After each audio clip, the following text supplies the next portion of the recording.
We were at the heading where we were talking about the strategies of military control. Now, the military control was basically dealt with the Sultan as a head. He was the commander in chief, and the army consisted of various races and tribes of people. The Turks were there, then there were Tajiks, the Persians, the Mongols, the Arabs, the Afghans, the Indians, and the Indian Muslims as well. Now, the foot soldiers were given importance. The cavalry, that is the foot soldiers, they were called payaks. Then there were archers, that means the ones who used bow and arrow, they were called dhanuks. Now, Sultan, he had attached great importance to elephants. He considered them very important. He was commander in chief of the army and he paid personal interest in the uh, organizing and upkeeping the army. Okay. Then at the central level, that means where the kingdom was, where the throne was established, there he had everything under his control. Whereas at different provinces, the army which was installed there in different provinces, those people were looked after, those army camps were looked after by the province head of those provinces. Okay. A part of the army used to be stationed at strategic places in the provinces.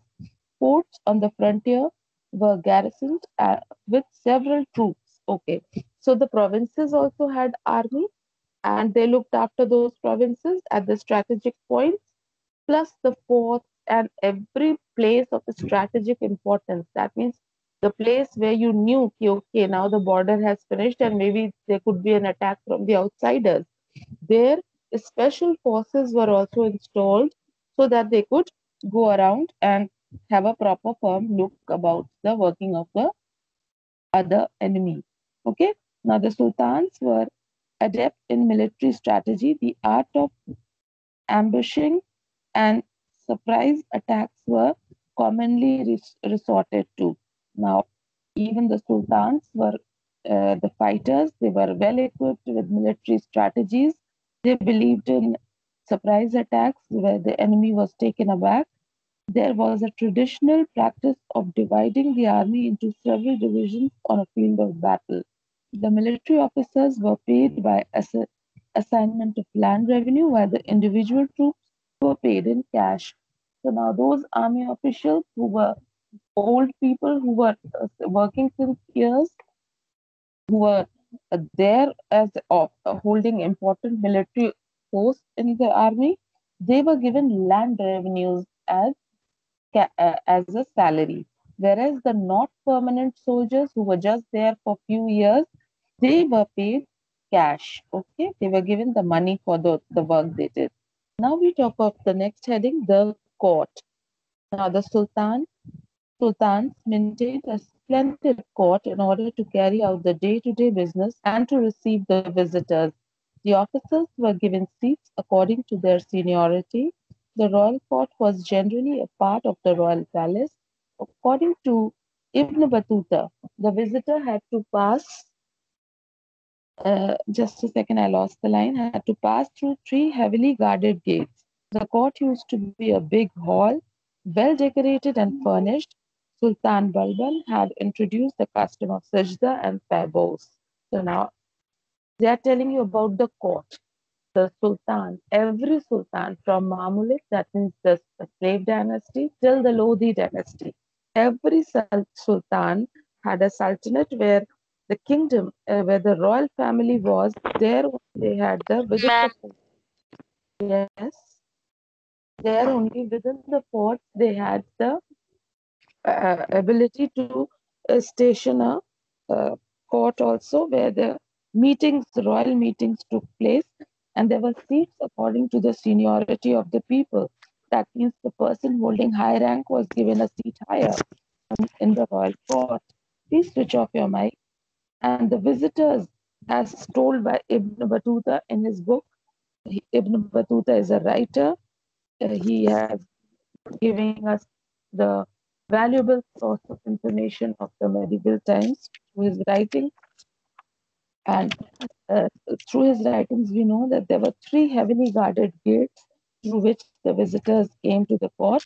And there was a big hall where the courtroom was, and it was well decorated and furnished. And at the time of Sultan Balban, he introduced the custom of sajda and pabos. That means bowing down in front of the king, which I told you was not liked by many nobles, as their religion permitted that they could only bow down in front of their God, not in front of anybody else. So that was the system. Now we talk of the next heading, mobility. Mobility. The Sultan ruled with the help of nobles. Iltutmish set up Chalisa, a team of 40 influential Turkish nobles. So, as I told you, the nobles were the main source of power to the king, as they kept nobles to look after the provinces and, in general, the kingdom. So, at the time of Iltutmish, you remember he had appointed Chalisa, that means a team of 40 very influential, very the person who is good in administration, those people were given the ranks. They were Turkish nobles. Most of the nobles belonged to Turkish or Afghan families which had settled in India. Indian Muslims and Hindus were also appointed as officers. The central ministers, the provincial government, and the military commanders came from the nobility. The sultans gave them jagirs instead of salary in cash. Some sultans received a fixed amount of revenue collected from such lands. Still, the nobles had enough money for themselves and lived in great luxury. So now they are telling you that the nobles who were of Turkish origin, or if they belonged to the Afghan family, they were made nobles, whereas the other Indians who were Indian Muslims or Hindus, they were not appointed as nobles. They were just given important offices, and they were just the officers. Now, these nobles, they got salary in the form of jagirs. That means land was given to them as a jagir to look after. And whatever produce which came from that land was primarily the for the use of the nobles. Whereas a fixed amount was asked by the king to be paid to him. Still, in spite of paying, the nobles lived in great luxury. Then we come on to land control. Now, land revenue was the main source of income of the Sultan. Land was divided into the Khalisa territory, Ikta principalities of the Hindu chiefs, and the land given to Muslim saints and scholars. Iktas, that means provinces, were further divided into shiks and shiks into parganas. A pargana had several villages.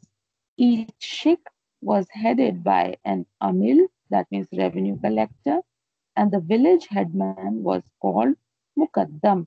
So now they are telling you how the land was divided. A particular big, huge land area was called a territory or a kingdom. Okay, now that is the Khalisa. That means a big, huge land. It was divided into Khalisa. That means various territories were drawn. इस जगह से इस जगह तक एक खलीसा है, उस जगह से दूसरी है. That means a big, huge land which the king had conquered was first divided into territories. That means in today's time we can say India being a one big land for a king, and Khalisa are the different states here. Okay. So in that time, since they didn't occupy the whole India, so whatever kingdom area they had was first divided into territories called Khalisa. Now these Khalisas, that means these territories, एक कोई territory ले ली. That means we took just one Khalisa, and now that particular Khalisa we divided it into iktas. Then iktas means principalities of the Hindu chiefs and the land given to Muslim saints and scholars. So these were the areas which were given to Hindu chiefs and Muslim saints and scholars. Now, iktas, that means provinces. That within that one territory, they had iktas. Now, that one province or ikta was further divided into shiks. Shiks were divided into parganas. Parganas were divided into villages. Now, you can see that in today's times also. Like, supposing Khalisa is one state, okay, one territory which we have drawn. Then Ikta will be maybe the capital of the place. Then Iktas were further divided into districts. Districts into present day, what do we call it? The villages. And then Parganas were the district and then the villages. Okay. So in this way, the land was divided. Now, in the ICTA, the administration, including assessment and collection of revenue, was in the hands of Mukti. That means Mukti looked after the administration of land revenue in an ICTA. Okay, so we know that ICTA was headed by Amil. That means Amil and Muktis were the people who looked after. Amil was the revenue collector and so were the Muktis. Now the Sultan appointed an officer, Khwaja, in each Ikta to keep an eye on the revenue collection and exercise some check on the Muktis. Now to keep a check on the Muktis, Sultan had, since they were working in the province, and Sultan needed to keep an eye on the province also.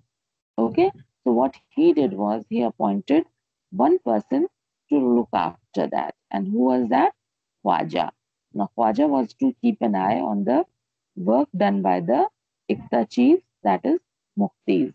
Okay, now the Hindu Rajas, owing allegiance to the Sultan, enjoyed complete autonomy of their states and were required to pay tribute.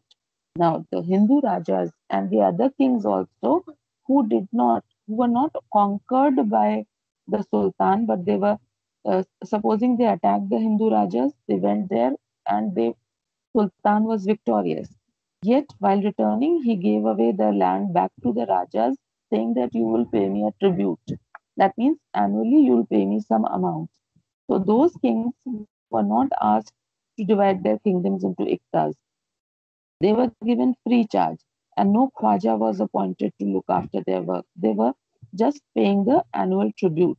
Now, similarly, zamindars paid a fixed revenue to the government. Now, then there were zamindars. Zamindars means the landowners. Now, whichever person had their own land, apart from the nobles who were given land revenue, jagirs, apart from them, the zamindars who had their own lands and they were rich people, even they were asked to give a fixed amount of revenue to the government.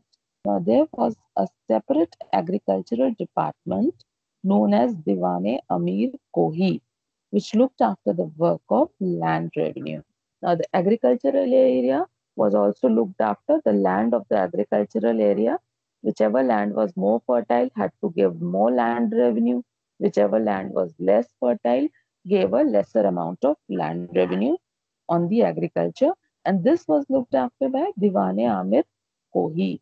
Okay, then we come on to the next heading, resource mobilization. Now, the sultans took several measures to increase their revenue resources. भाई उनको पैसे तो चाहिए हैं सुल्तान को. So whatever were the chief sources, let us see. As sanctioned by the Shariat. Shariat is the law of the Islam. Okay, so whatever was allowed in Islam, those revenue sources were used and realized by the sultans were, now the various revenues were collected as Ushr, Kharaj, Khams, Zakat, and Jazya. These were the five taxes or the revenue collection which was done by the Sultan. Now let us see what is Ushr is. Ushr was a land tax charged on land held by Muslims and watered by natural means. It was 1/10 of the produce. So let us explain it. Let me explain it. Ushr was the land tax which the Muslims were giving, only the Muslims. Okay, and what did they give? Whatever land they had, big or small, and whatever they produced on that land, whatever, 1/10 was given as a produce. That means, supposing in a particular piece of land, they produced 10 sugar canes. So one sugar cane was to be given to the king. Okay. Now, supposing a land is big. Okay. So supposing they are uh, producing 100 sugar canes in that land. So 1/10 of 100 will be how much? How much will they give? Come on. कितने sugar cane देगा 1/10 में? If it is 100 sugar canes. How many sugar canes will be given to the king?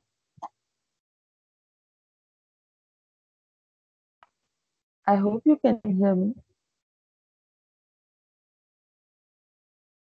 Okay.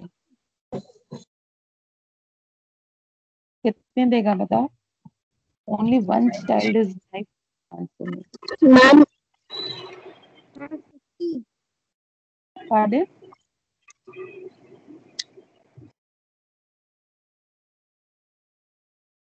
Pardon? Anyways, thank God किसी ने तो मेरी response दिया. I'm so happy. But it's okay. अगर 10 sugar canes हैं तो 1/10 कितना हुआ? 1 sugar cane दे करके. बट अगर 100 sugar canes वो बो रहा है, यानी कि उसके पास he has a bigger piece of land where he can grow 100 sugar canes, 10 sugar canes were to be given to the king. 1/10, that means जितनी 10 चीजें हैं उसमें से एक चीज किंग को चाहिए. 1/10 of the piece was given. Okay. तो 100 है, उससे 1/10 कितना होगा 100 का? 10. Okay. So that was given. Now we come to the next. Haras. Please switch off your mic. You were not interested in answering, so please close your mic. Haras. Haras was the tax on land held by non-Muslims. Its rate was to be from 1/10 to half. Now, Kharas was another tax which the non-Muslims gave, and many a times certain people who were closer to king, they paid 1/10 only, but there were certain who were not so close to kings and they were non-Muslims, so they even had to pay half of the produce. That means if they are growing 10 sugar canes, there was a possibility that 5 they were supposed to give to the king. Clear? And if they were growing 100 sugar canes, then maybe 50 sugar canes were to be given to the king. So it depended, Kharas depended upon the king's choice because it was for the non-Muslims. So if the king was friendly with that particular person, he asked for 1/10, but if he was not, then he could even ask for half of the produce, depending upon his desire. Then we come on to khams. Khams was 1/5 of the booty captured in wars against infidels. Now, those who disobeyed the king when the war took place with them, then khams was taken. That means 1/5 out of every 5 things, one was taken away. Okay, 4/5 of it went to the army, and whatever the war loot was, 1/5 came to the king, and the remaining 4/5 went to the army.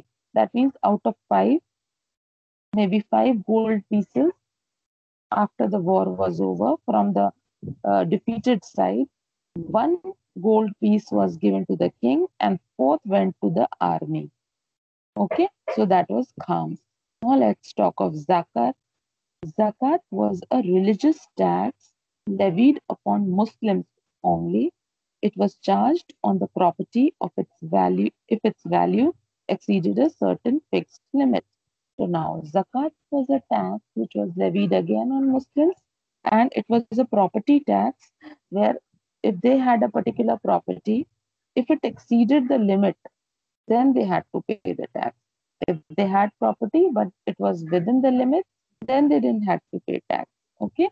Supposing a person, a Muslim, who has one house, a big, huge mansion. So that is a property. So it's okay. It was within the limits. But supposing he had 5 houses with a land in front and a backyard also and a huge palatial houses he had. So, in those cases, he was asked to pay the zakat, which was taken, which was a religious tax, and it was also a property tax where if the property exceeded a limit, then they had to pay it. The proceeds of this tax were spent on specified items for the benefit of Muslims only, such as repairs of mosques and tombs, allowances to the poor, and men of piety. So, whatever zakat was collected from the Muslims, that money was used only for the religious upliftment for the Muslims only. That means if the mosque was broken, the repair work was done through this money, or if any Muslim was in a bad shape, he was helped. So zakat was basically for the Muslims, taken from the Muslims. Okay, the tax was taken from the Muslims and was working for the religious works for the Muslims only. Okay, now comes the last tax, jizya or religious tax. Now, this was also a religious tax which was charged from non-Muslims only. So now jizya was the tax which was charged from non-Muslims. That means anybody who was not a Muslim was asked to pay a certain amount and the money was collected. Now, other sources of income. Are you still able to see? Are you still able to see the screen? Yes, ma'am. So, Yes, ma'am. thank you. This response is so nice, it helps me a lot. कर दिया करो जब मैं कुछ question पूछा करूं please, बड़ा अच्छा लगता है. Okay, other sources of income. There were taxes on import, which was 22% on merchandise. On the horses, it was 5%. Now, the other sources of income was the import. That means anything which was brought from elsewhere to the Indian soil. On that, 22% tax was taken. Supposing that means if a thing was of 100 rupees, 22 rupees extra was charged. Okay, and then it was allowed to enter the Indian soil. And on horses, that means the horses which were brought from other places, on them only 5 rupees extra charge was taken. Okay, there were house tax, grazing tax, water tax, and many other minor taxes. We all have still these taxes. You all must have heard from your parents water tax jama karna hai, house tax jama karna hai. So those were in those times also.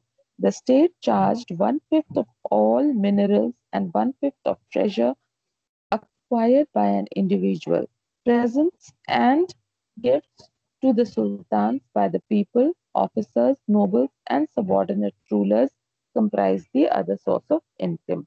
So now the sultan was given gift and presents also, and that was also one of the way of getting his income.